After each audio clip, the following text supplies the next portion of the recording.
उतारा गया एनडीए उस पर के ही द्वारा।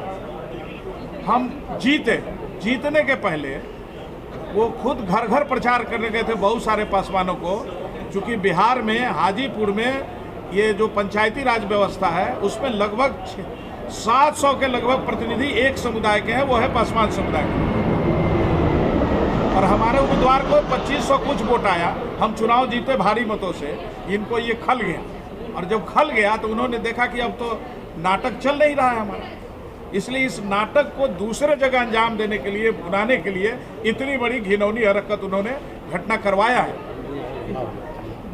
अगर दो असामाजिक तत्व पूरे आपके भीड़ को हैंडल कर ली और इतना बड़ा वाकया हो गया तो इंटेलिजेंस क्या कर रही थी? ये तो वही तो ये सवाल है भाई, सही कहा है आपने। तो ये वो सवाल हम नहीं खड़ा कर रहे हैं, हम खड़ा कर रहे हैं कि दलित सेना आपके इस, चूंकि उन पर जो घटना हुई है हाजीपुर में भी हुई थी, बड़ी घटना मोकामा में भी हो गई। आए दिन आपने देखा होगा हमारे प्रिंस राज जी सांसद जो हमारे प्रदेश अध्यक्ष हैं, उनकी माँ हॉस्पिटलाइज थी, वहाँ किस तरह का उत्पात मचा होगा शायद सब लोगों को पता होना चाहिए कि कुछ उसमें भी असामाजिक तत्व तो मिल के 12 बजे रात में वो काफ़ी हंगामा किया उन्होंने। तो ये साजिश है, इसलिए हम दलित सेना का पहला मांग है बिहार में कि हमारे केंद्रीय मंत्री आदरणीय पशुपति कुमार पारस, जो दलित सेना के राष्ट्रीय अध्यक्ष भी हैं, राष्ट्रीय लोक जनशक्ति पार्टी के राष्ट्रीय अध्यक्ष हैं, उन्हें जेड श्रेणी की सुरक्षा मुहैया कराई जाए।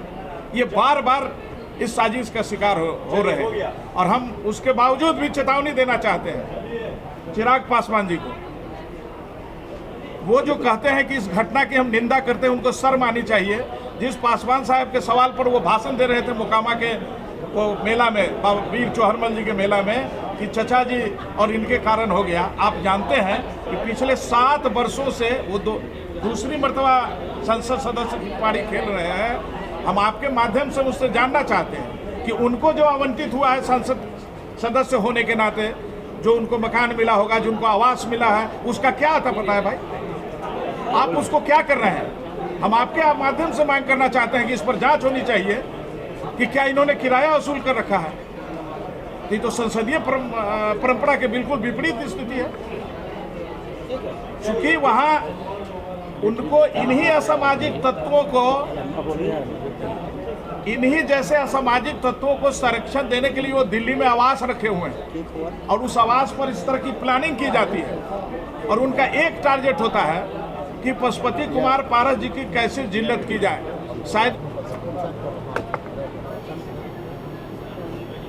वीर शिरोमणि बाबा चौहरमल की जयंती के अवसर पे मेला लगता है मोकामा टाल पे हर साल, और यह परंपरा कई वर्षों से चला आ रहा है। माननीय रामविलास पासवान जी जब जीवित थे तो हम लोग भी 30 वर्षों से मेला के हर आयोजन में हम लोग की भागीदारी होती रही है।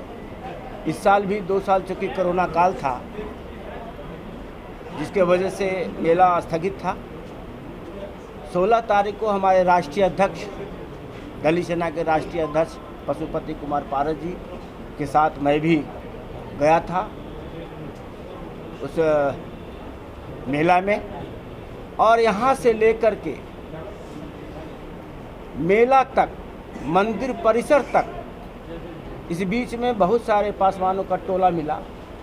बड़ा भव्य स्वागत हुआ इनका, कहीं हाथी घोड़ा, कहीं ऊँट, कहीं बैंड बाजा, कहीं फूल माला, कहीं तलवार, कहीं पगड़ी देकर पशुपति कुमार पारस राष्ट्रीय अध्यक्ष का स्वागत किया गया। और हम लोग मेला में पहुँचे, कहीं कोई विरोध नहीं, कहीं कुछ नहीं।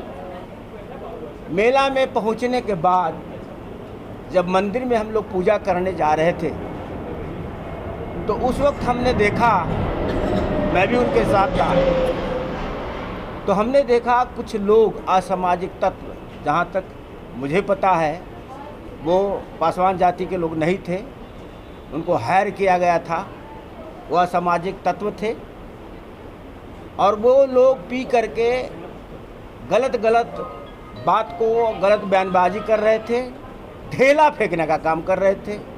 अरे भाई, वो विरोध करने का जगह नहीं था। अगर विरोध करने के लिए बहुत सा जगह होता है, समय होता है।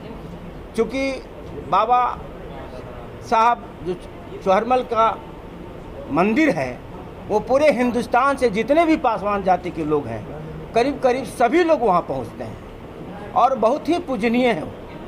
तो पशुपति कुमार भी पासवान, हम लोग भी पासवान, दाहा जी भी पासवान, तो हम लोग का तो एक जातीय वहाँ धार्मिक गुरु है, भगवान है, इस नाते हर साल हम लोग जाते थे।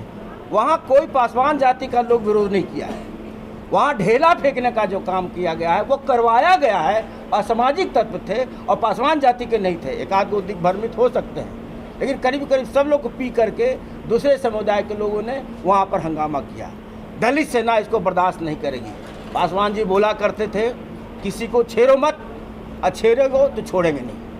पासवान जी भी कहा करते थे कि जुल्म सहो मत, जुल्म करो मत, जुल्म देखो मत। तो दलित सेना का जो संगठन है आज पूरे बिहार में सूबे सूबे में पंचायत स्तर से लेकर के गांव स्तर से लेकर प्रखंड स्तर से लेकर जिला स्तर तक मजबूत है और ईंट का जवाब पत्थर से देना दलित सेना जानती है।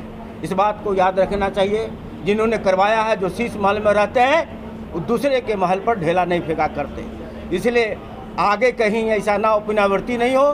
दलित सेना चेतावनी देना चाहती है कि आने वाला समय इसका गंभीर परिणाम होगा। अब हम चाहेंगे कि हमारे दाहा जी भी इस बात को कुछ बात को रखेंगे। नेताजी तो कह रहे हैं कि चिराग पासवान करवाए हैं। बिल्कुल करवाए हैं, तो हम कहाँ कह रहे हैं कि नहीं करवा रहे हैं। ये सच आप असामाजिक तत्वों की बात कर रहे हैं, इसलिए क्या उनके पार्टी में असामाजिक तत्व लोग? बिल्कुल हैं, बड़े पड़े लोग हैं। अभी आप सुन रहे थे कि कौन है वो गया के कौन थे, रविदास थे।